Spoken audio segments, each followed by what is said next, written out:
Bienvenidos a su canal de la Iglesia Bíblica Bautista, Razón para Vivir, con el pastor Jared Suárez.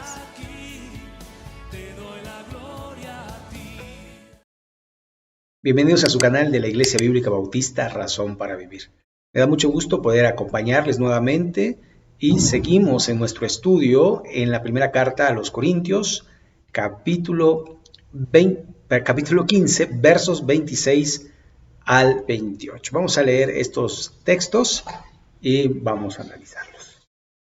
Y el postrer enemigo que será destruido es la muerte, porque todas las cosas las sujetó debajo de sus pies.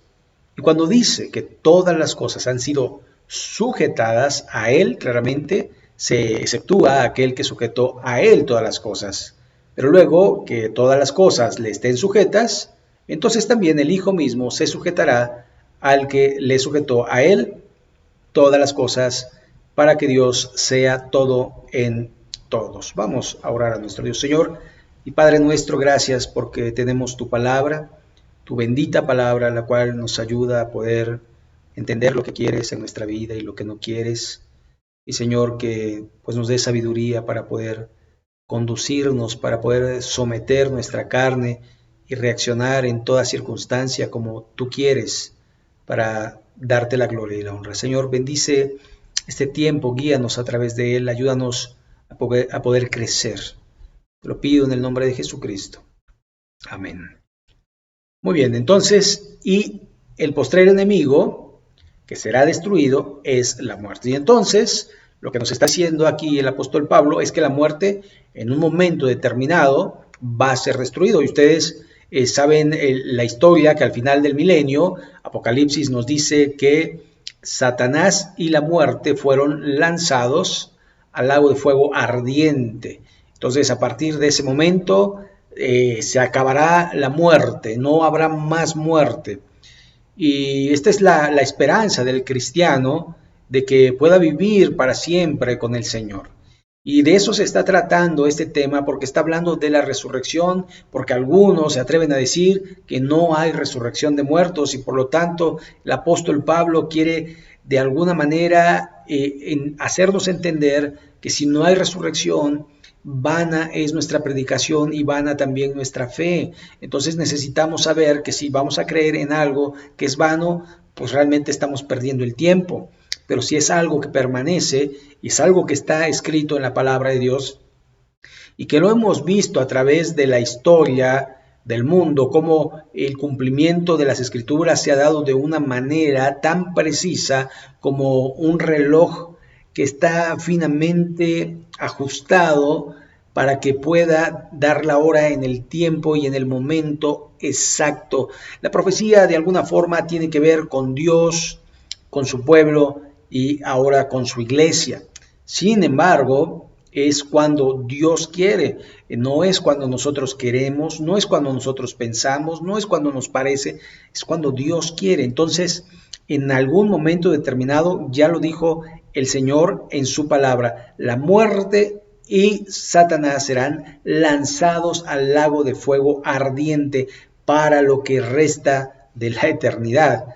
Y bueno, decir lo que resta de la eternidad es algo inapropiado, porque lo eterno no tiene fin, tampoco tiene principio, pero resta porque como que muchos van a ser metidos a la eternidad. Es decir, nosotros somos seres finitos, mortales en este mundo, pero inmortales de alguna manera a nivel espiritual.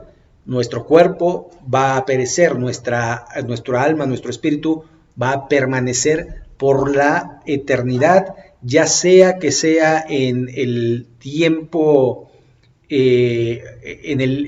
para los perdidos, en el tiempo en el infierno o en el tiempo en el cielo.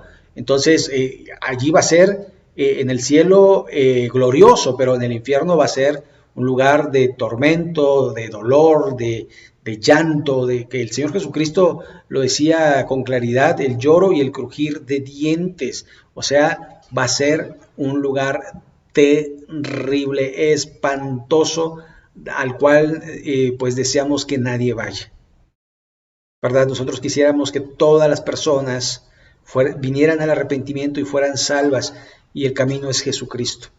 No es la religión, no es lo que hagas o cómo te portes, sino lo que Cristo hizo en la cruz del Calvario, porque eso es lo más importante, lo valioso, lo importante, lo que permanece, y de eso está hablando el apóstol Pablo.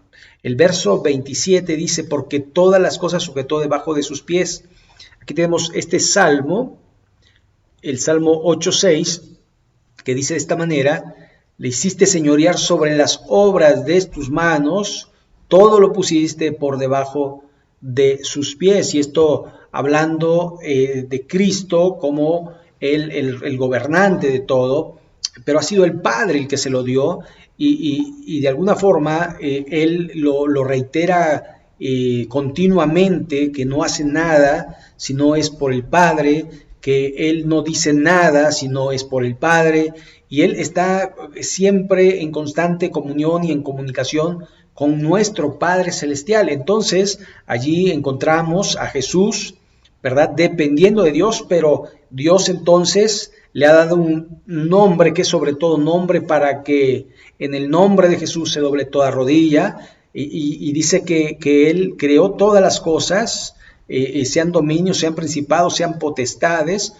todo está sujeto a Él y por Él, y Él sustenta todas las cosas. Y también Juan, el apóstol, en el Evangelio según San Juan, en el capítulo 1, nos dice que en el principio era el Verbo, y el Verbo era con Dios, y el Verbo era Dios.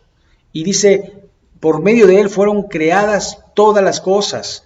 Entonces hablamos de que Jesús es Dios, y que todas las cosas están sujetadas en Él y para Él. Ahora, muchas veces no podemos comprender la magnitud de lo que es la Trinidad, porque es muy difícil de entenderla. Realmente el que diga la Trinidad es como un huevo, que son una sola pieza, pero que consta de la cáscara, de la yema y de la clara, y son tres en uno, que es muy simplista. O decir como el agua, que tiene un átomo, dos átomos de hidrógeno, uno de oxígeno, H2O, y ya ahí están tres elementos en una sola composición. Muy difícil. Realmente, ¿cómo es el Padre? El Padre no murió en la cruz, el Hijo murió en la cruz, el Espíritu nos recuerda, nos redarguye, nos enseña, nos instruye, el Hijo nos salva, el Padre nos crea, el Hijo nos crea, el Espíritu nos crea, y de alguna manera lo que entendemos es que es un solo Dios en tres personas. Y eso es lo que debemos saber. No podemos conocer mucho más de esto. Dios nos ha limitado en cuanto al asunto de las cosas que le pertenecen a Él. Y bueno, debemos de estar satisfechos con saber que somos salvos, que es a través de Jesús, que tenemos la palabra profética más segura, en la cual debemos confiar como antorcha, y nada más, simple y sencillamente. A veces quisiéramos saber las cosas, cómo, cuándo, dónde, todo quisiéramos saber, pero realmente si lo poco que sabemos no lo ponemos en práctica, mucho menos si sabemos lo mucho. Y como dice también el Señor Jesucristo, el que tiene más se le pedirá más, y el que tiene menos se le pedirá menos. Y también el que es fiel en lo poco, sobre mucho se le pondrá, y el que es fiel en lo mucho se le quitará si no es fiel.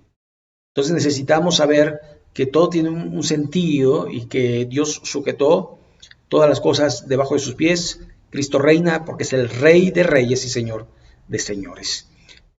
Y dice, siguiendo el versículo, y cuando dice que todas las cosas han sido sujetas a Él, claramente se exceptúa a aquel que sujetó a Él todas las cosas. Es decir, Dios puso al Hijo a cargo de todas las cosas, exceptuando de Él mismo.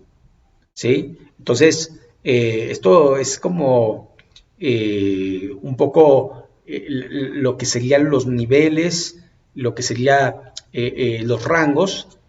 Sin embargo, son posiciones distintas que asume tanto el Hijo como el Padre, como el Espíritu Santo, pero que en realidad son uno, pero que van teniendo diferentes funciones, y sin embargo el apóstol Pablo quiere hacernos esta diferencia, que el Padre no está sujeto al Hijo y que el Hijo sí está sujeto al Padre.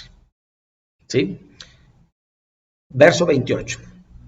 Pero luego que todas las cosas le estén sujetas, entonces también el Hijo mismo se sujetará al que le sujetó a él todas las cosas, para que Dios sea todo en todos. Y lo que está diciendo de alguna manera es que el nombre de Dios es glorificado a través de las cosas que hace el Hijo y a través de las cosas que hacen sus hijos.